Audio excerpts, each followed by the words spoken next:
What's up, everybody? Jensen Cummings here. Thank you, as always, for tuning in. Very exciting. Two shows today, all from Denver. Right now, I have Zuri Resendiz, who is the executive sous chef of Cattivella in Denver, Colorado. Zuri, thanks for taking some time, my friend. No, thank you for the time and thank you for the invite. It's a pleasure. Yeah, you look great, man, in the chef whites. You're the first one we've had in chef whites. I really appreciate that. Well, to be honest, this is the first time that I wear my fancy chef coat since all of this has started, and it feels great to be honest. Like nowadays we don't have customers, so you just grab a black shirt, black pants, and your apron, and then you go to work.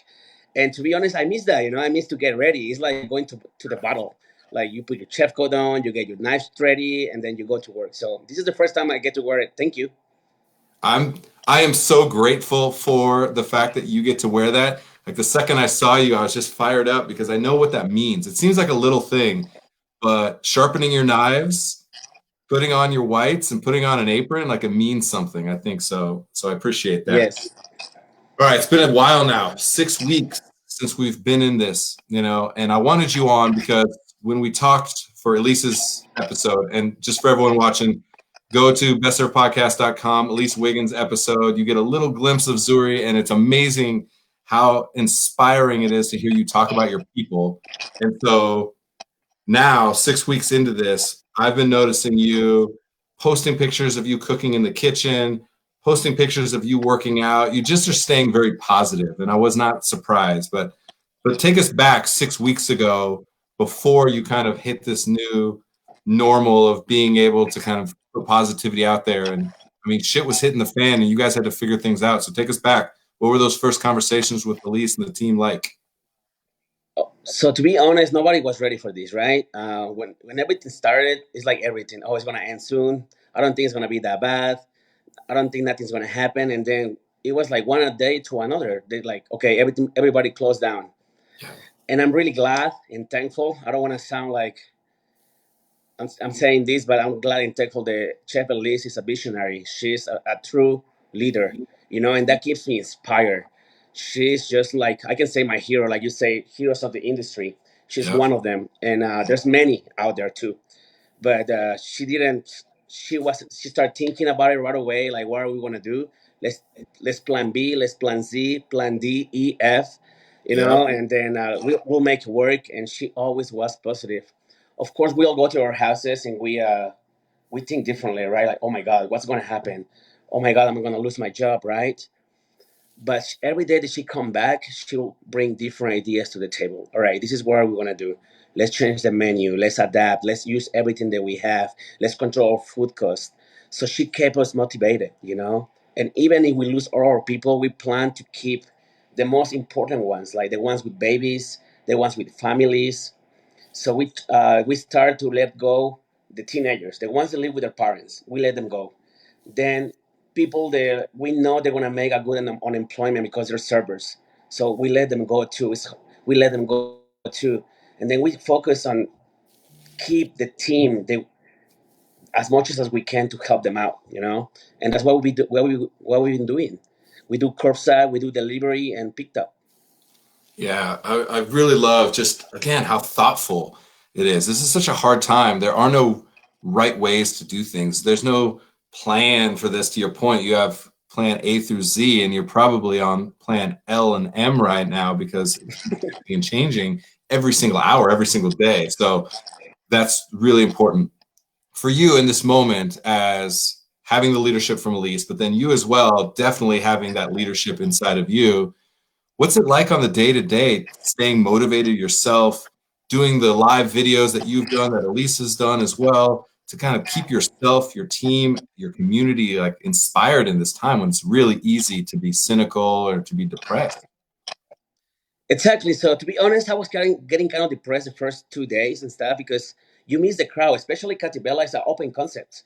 People sit down in front of you. You have communication with them. It's like they see you every day. Hi, chef. How you doing? What are the specials? And you're motivated by that. That's your like your adrenaline. That's your drug of every day. Yes. So for 2 days, I was just thinking about, okay, what's next? What's next? And we all in the back of our heads as like chefs, we all have like, oh, I want to work out maybe next year, maybe next month. I don't have time. Oh, I have this event coming up. Oh, I can't, But I was like, now I have the time. So what I'm gonna do to keep me motivated and keep the people motivated at Cattivella? So I was like, okay, I know I'm going to lose weight. I'm going to be healthy. I'm going to run. I'm going to do something that I haven't done in a while. So I started. I started walking to the park and then run and then running and then jumping and now I'm boxing, jumping, running. And to be honest, I have a lot of energy now. I'm so hyper. But when I Yeah. go to work, I transmit that, like my people's like, oh, how was your run? How was the workout? So we have stuff to talk about. And also our customers that follow us on our websites, they're like, oh, great run, chef. Hey, how you doing? So they see what we're doing. So we try to keep them motivated. We have to let them know that we're there and we're getting ready for them when everything is over. We're ready to open for them. Zuri, you're my hero, man. I just it's just your energy is amazing, and it's not it's so in you, so it's very very clear that it's genuine, and that man, I want to come cook with you, my friend, for sure. So and anytime. I know, especially in those whites, man. I think I have some black chef coats somewhere that I got to dust off, but I appreciate the motivation, the energy that you have, and so you're doing curbside. You guys are trying to, you said, rotate through some of your people to be able to have them have hours and things like that. And you mentioned something that I realized in 53 episodes that we haven't talked about. And we've talked about curbside a lot. We've talked about what's happening in restaurants. And that is the community. We call them regulars. But in this moment, you're recognizing that they are family and they are truly supporting your family. And you said one of the ways you've been able to support people a little bit more, the ones with families and kids and things like that, is because people have been so generous with their tips. Talk about that. Yeah, so the first week we didn't know what to do, right? Because you cannot just bring somebody in just like that. You don't have the income to pay them. So Yeah. we were sad to let everybody almost go into all the loans got approved and all that kind of stuff. And then, but the first week we noticed the community was really really positive on tips. They were tipping really really good. So we start asking people they want to donate their time.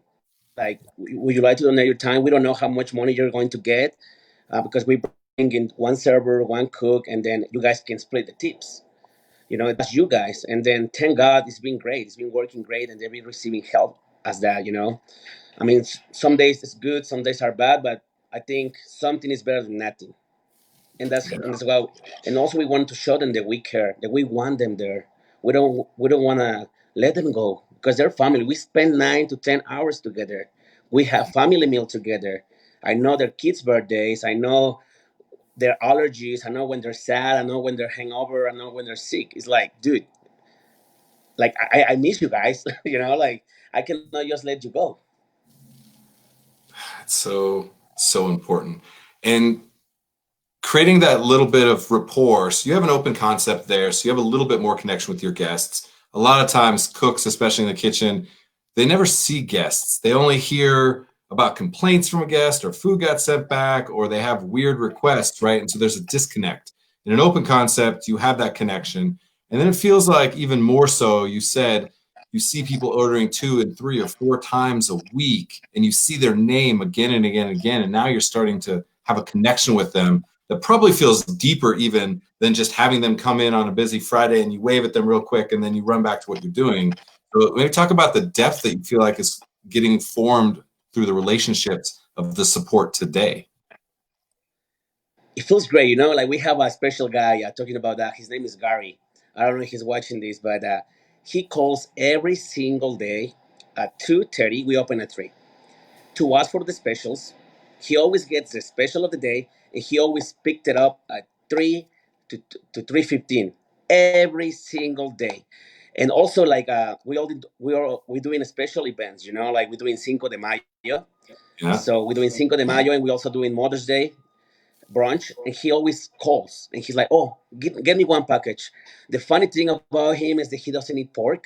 He doesn't eat like fatty things, and he is really healthy. So I already know his diet, and I try to make him happy. Like I throw some extra stuff, like he loves the rabbit gnocchi, but he doesn't like rabbit. he loves the other stuff. So I throw asparagus, mushrooms, tomatoes, extra stuff, and then but he's always there at the same time. Gary is so important. I want to stay with Gary and maybe Gary specifically, but more what that means because I don't think we talk about it enough. Gary, and we have to find Gary and make sure that he watches this so he gets the thanks. But there are thousands and thousands and thousands of Garys all across this city, all across the state of Colorado, and across the country that are finding a way to scrape together some dollars, which they're probably tight for them as well right now, to support the things that matter to them. Like, go keep talking about Gary or just what it feels like to be able to have somebody like Gary, because I want everyone to know they should be acknowledging their Gary because we all have them and we all need them in this time. That's true. That's very true.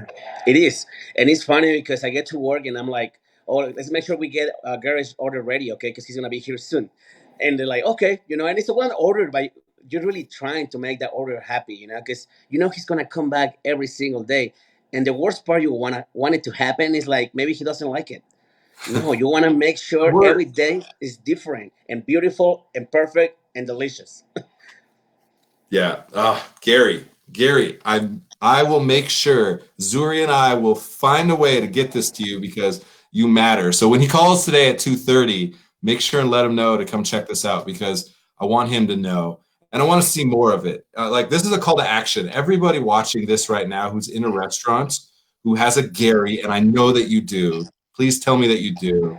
Like share a picture of their order going out with their name on the ticket and a nice note that you wrote them and write and tag us hashtag unsung hospitality heroes because they are also heroes in our industry all the time. They always are. We forget about it because we're so go go go, but in this moment Gary matters so much. So please share the love and acknowledgement for your Gary. And I love this. Yes.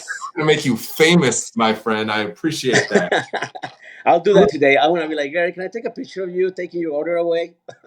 Yes, Gary. Gary, you are the guy, and there's so many, again, so many out there, and we need to acknowledge them because they're doing something important. We've talked about it a lot on this show. Spend your money now where you want to spend it later because you want those Exactly. businesses to exist. You want to support those humans. So I'm grateful for you for telling us about Gary, and I'm really grateful to Gary. Gary, I hope to shake your hand one day because you matter. So, all right, now that we got Gary out of our system a little bit, let's talk about the food a little bit. We don't do that very often on this, but I've been really inspired by watching you cook. Like Thank you. everybody watching you, or who knows that your energy is infectious for sure. You spread positivity. We're taking those words and making them a weapon for good. Positivity, spreading infectious positivity. That's you. And so, watching you pull a whole branzino out of the oven and do a simple dish, or, I saw maybe a shrimp risotto or a couple different dishes. And I'm just, not only do I want the dish, but I want to be there when you're cooking it. So talk about what it really means for you to be able to cook something simple like a whole roasted fish in this time. To be honest, it means a lot. Just the privilege of having it and thinking about of the people who doesn't have it, Yeah. because that's the other side of the book. It's just we are privileged and we have to be so thankful, not only as a chef but as a human beings that we have that opportunity, just to see the fish in your hands. As a chef, sometimes we take things for granted, and right now as a chef, it's really important for us to really watch what we watch all of our tools like food costs, to use everything that you had, everything you have to use. Every single thing. Right now is not the time to get fancy. There's not a time to be. Oh, today is the time to be creative. To be is the time to use the most of you can. And Chef Liz and me we've been doing that. Since day one. She make a list of everything in the restaurant. She's like, we want to make bread pudding. We want to make all of these. We want to make Southerns. We want to make Mexican. We're going to make this. We're going to make that because we are chefs and we have to use every single thing. We cannot waste any pennies because it's going to be hard. And I kind of get it. I get it a lot because when I grew up, you see all of that. Where I come from in Mexico City, you see all that growing up. And now I come over here. I never expected to leave it on this way in a restaurant where you have to count every single penny and to make sure nothing goes bad.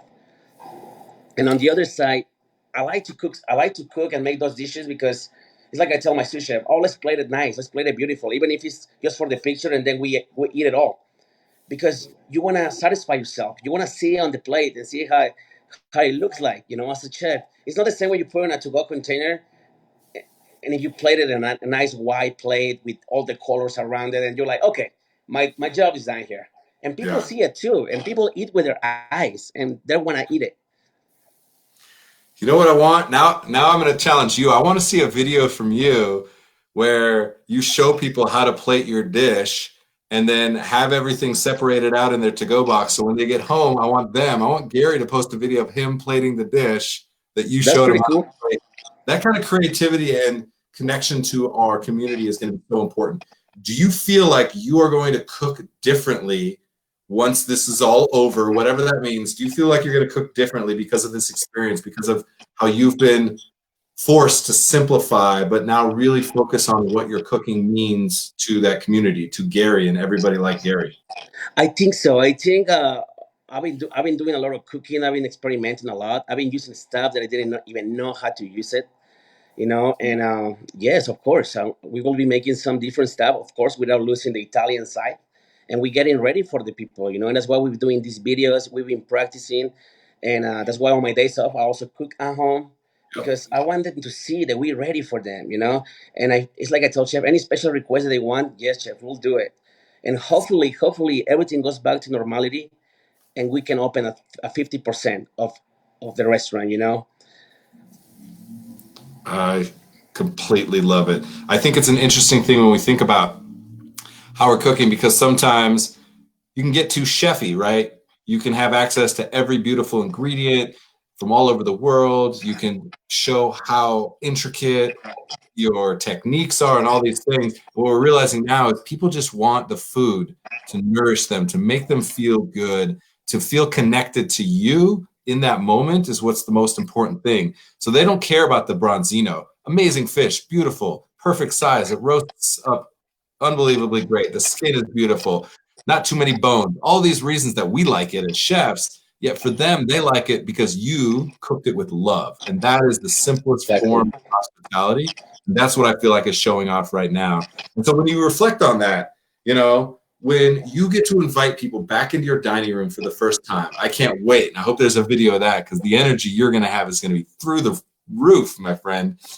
What is that like? What is that moment that you want to capture for people when you get to invite Gary back into the dining room for the first time? To be honest, I would like to make him a special dish, you know, like invite him over, if I can, dinner on me, and just ask him, what do you like? And whatever he says, I'll be like, don't even tell me. I know what you like. Can I ask permission to make you something and just bring it to the table? I'll send it over with the server and just make sure he's happy. He has a nice dining experience because we are looking forward for that dining experience where you can sit down, where you can see people around you because we are human beings and Yes.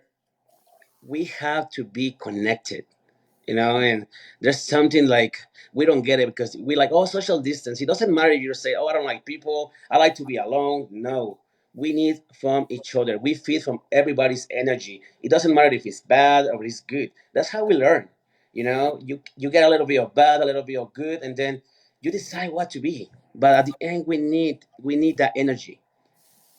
Dude, you're a beat poet, my friend. I absolutely could not agree more. So I'm so excited to have had you on. Anybody who doesn't know you now is going to be like, that guy is my spirit animal for sure. Thanks, So man.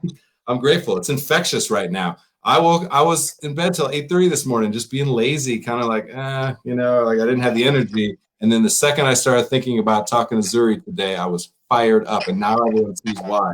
And everyone who knows, you know. And so I think what you just said was very interesting in that I know what you want and need, Gary, because I've spent my time now reflecting on you, your likes and dislikes, the way that I can connect with you. And I think that's going to be really important. How do you communicate that to your team? It's something that's instinctual in you. You just have an ability to have high energy and connect to people. that is a challenge for other people, you know. And so when you're communicating to your team what hospitality now means coming out of this, it has a little bit of a different spin. It's not necessarily just about the dishes from Italy, but it's about connecting that history, that heritage, those ingredients, those techniques, and your spirit to Gary. And what is that Yes. conversation like with your team? Because I know leadership is important to you. Yeah, I think nowadays leadership is really important. It's when you really show if you're a leader or you were just a boss, you know?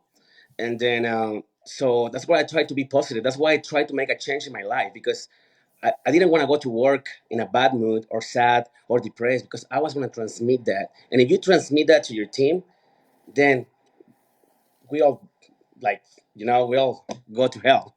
Yeah. So that's why I started like waking up early, go work out, do whatever I had to do, and then think positive.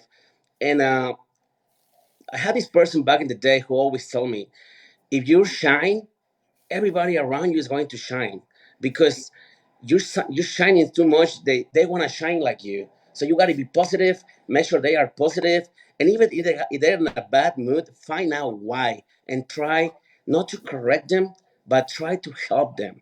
Try to make them shine as well. Teach them because not every we and that's why something that I learned growing up. Everybody is different. Everybody Yep. has different perspectives of life. Everybody likes punk metal. Some people like reggae. Some people like basketball. Some people like football. So at Yep. that point, you realize that everybody is different. But as a team, we all have to think the same because we want something to work. It's like a train.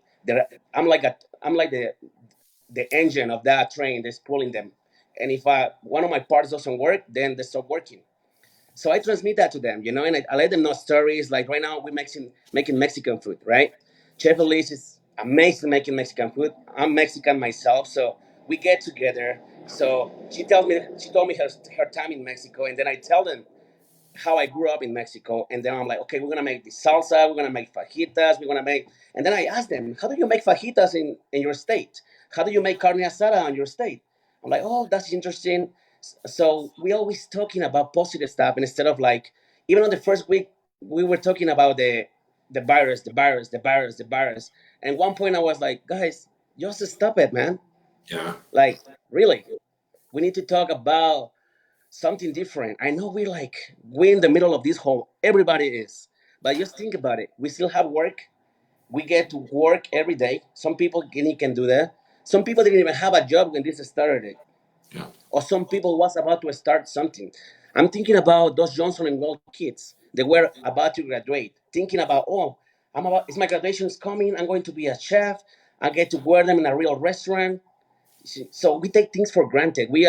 I think sometimes we're so selfish that we don't really think about the other people outside, and that's how I tell my team, we have to be strong, guys. We have to make it happen. We have to push. No matter, let's find projects. Let's clean. I already clean. No matter, let's make it clean. Let's make it shiny.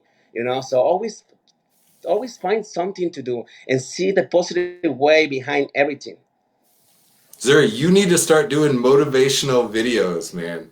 I think that's the exercise, man. It gets me all hyped up. Let's go. Let's go. If you need help, I will help you make that happen. You are one of the most inspiring people that I've talked to. And I have talked to some serious heavy hitters across the country in our industry, and I spend a lot of time understanding the humans in hospitality. I'm telling you, man, you got some magic, kid. I'm telling Thank you.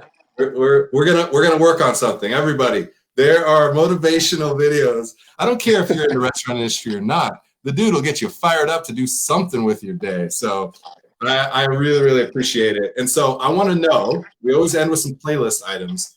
I want to know, what are you listening to, watching, reading, eating, something that gets you this hyped up, because I need that in my life, my friend. Of course. So for workout, I always listen. I go back to my high school years. So 2000s hip hop and R&B. 50 Cent, Eminem, Miss Elliott, anything that has a shaking booties, I listen to it because it gets your blood pumped. And you go back in high school and you're like, oh my god, yeah, I like that. Let's go, let's go. So to work out, I think hip hop and 2000s hip hop though. I think from 2000 to 2010. It's a good time. Now, yeah. It's always a great time, but those were the best, I think. I like that. All right, what And else? then to Is there stuff that you're cooking at and home? then when I cook at home, Yeah, I really like to chill, more like chill music. I like funk. Is this an artist called Masego? He's a Jamaican guy. He does nice. like infusion of jazz, hip hop, R&B, and psychedelic. So it's pretty chill, man. I love reggae when I cook. I really like to get inspired by the music, by the rhythm, by the beat. I feel like Yeah. every time I'm cooking and listening to this, it's like my food gets fusion to the music, and it's just beautiful. So I do that when I cook, to be honest. Oh, I like that. And Do you find yeah, yourself connecting like, all right, I'm cooking bronzino today.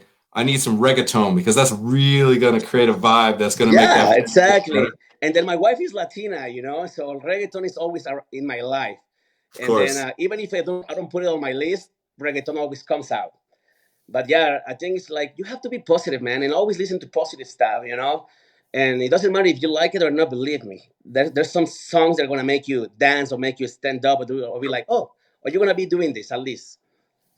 Yeah. Because it's happy music, it's good music, it's a good vibe. Oh man, it's really really great to hear and see the energy that you have. I think it's so important in this time for us to be really thoughtful about how we're interacting with each other, how we're interacting with ourselves, and the kind of the spirit that we're presenting out there. So I'm grateful for that. All right, man, give me like I just need a little bit more, just a little bit more before I let you go. When you wake up in the morning and you do have those moments of like doubt and feeling like that angst, like we all do, just give me a couple thoughts of something that just like gets you right out of that rut.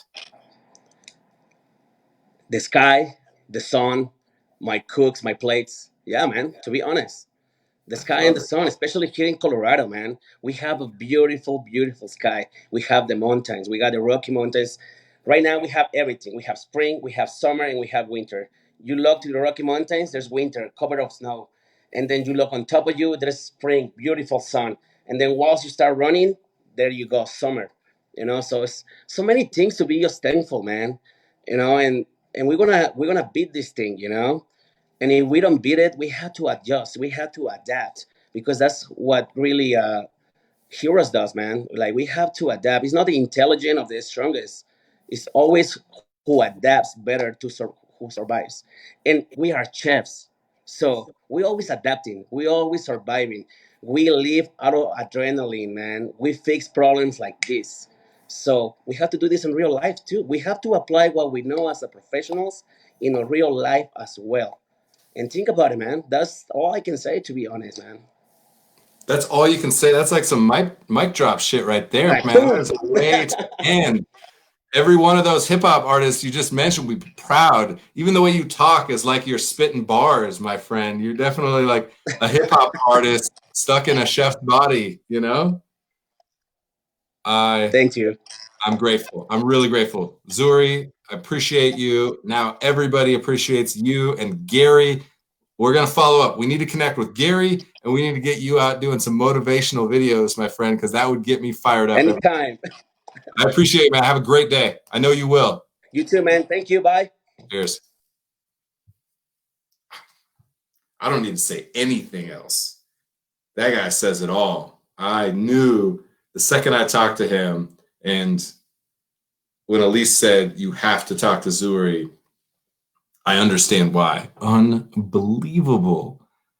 Unbelievable energy. You guys can just tell. It's just super inspiring the way he talks about himself, his people, the way he cooks, his guests. That's part of the equation that I think we're forgetting right now. There's so many struggles within the industry, within the restaurants, within our community.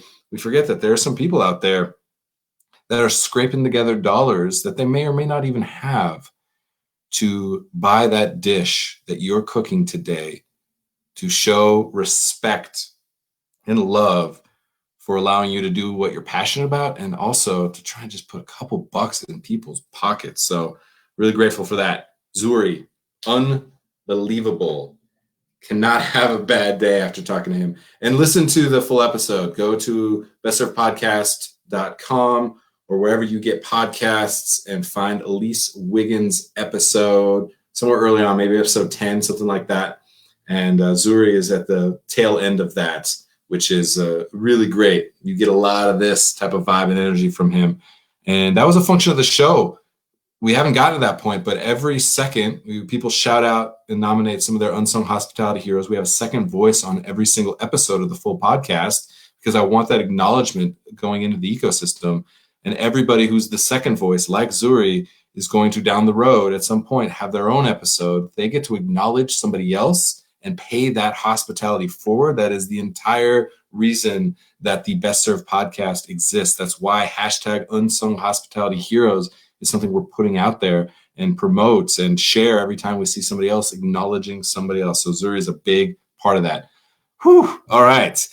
Here in 30 minutes, I'm going to be back on. We're staying in Denver today, a little different side of the industry. David Gade, who's a longtime friend. 10 years ago, we opened up Tag Restaurant together. 10 years ago, we opened up Tag Restaurant. Over 10 years. We're coming up on 11 years, I think.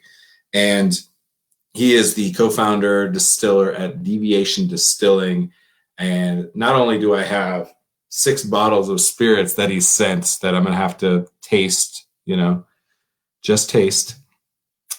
He also put hand sanitizer out there very quickly, and a lot of the distillers did that, and it was amazing work. So I'm excited to talk about that, why that was important, and how they went about that practically. So tune back in for that as well in a little bit. Zuri, man, cannot not have a great day after talking to that guy. Cheers.